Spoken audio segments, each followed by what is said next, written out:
मुल्क के दीगर शहरों की तरह ज़िला हंगो में भी 14 अगस्त यौम आज़ादी पाकिस्तान के मौके पर परवकार रंगारंग तकरीब का इख्तिमाम किया गया।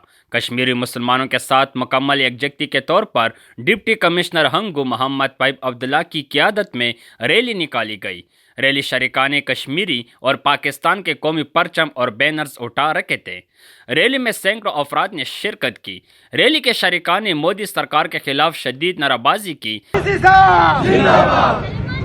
कश्मीर बनेगा पाकिस्तान, कश्मीर बनेगा पाकिस्तान, कश्मीर बनेगा पाकिस्तान, जिंदाबाद पाकिस्तान, जिंदाबाद। रैली शरीकात से खिताब करते हुए मौलाना अब्दुल जलील पीर बसीब चंद और दीगर ने कहा कि कश्मीरी मुसलमानों पर भारती मजालिम आलमी दहशत गर्दी है जो कि पूरी दुनिया के सामने हया हो गई है। उन्होंने कहा कि मोदी सरकार ने कश्मीर की मखसूस हैसियत ख़त्म करके पूरे खत्े को खतरात से दोचार कर लिया है। उन्होंने कहा कि कश्मीरी भाइयों से हक खुदरियत छीनने वाली मजमूम नापाक साजिश का डट कर मुकाबला किया जाएगा। कैमरामैन नदीम खटक के साथ निसार बंगाश, DNN न्यूज़, ज़िला हंगो।